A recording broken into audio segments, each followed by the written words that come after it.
Let's go to the drama of the gifted child. So the drama of the gifted child is by a German-Jewish-Swiss psychotherapist named Alice Miller, who was for 3 decades a psychoanalyst. But she realized that the Freudian psychoanalytic method wasn't helping anybody get better because it ignored trauma.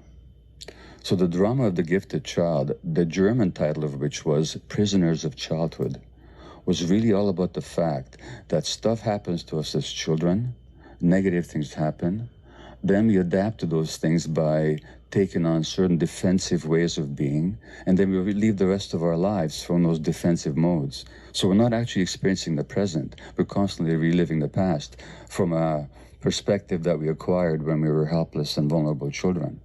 And when she says the gifted child, she means the sensitive child.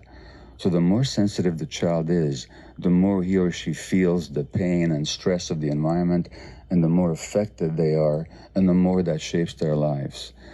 And that book came along for me when I was in my 40s, and I was a successful doctor, and I was a father, but I was depressed, I was anxious, I was a driven workaholic. You wouldn't have known that when you saw me on the job, but inside me I was discouraged. I had difficulties in my marriage, with my children. I felt they were afraid of me, and they were, because of my rages.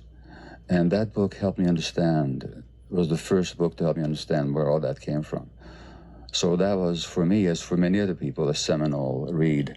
And really, my whole work since then has been to help liberate people from that prison that childhood often imposes on so many of us. This book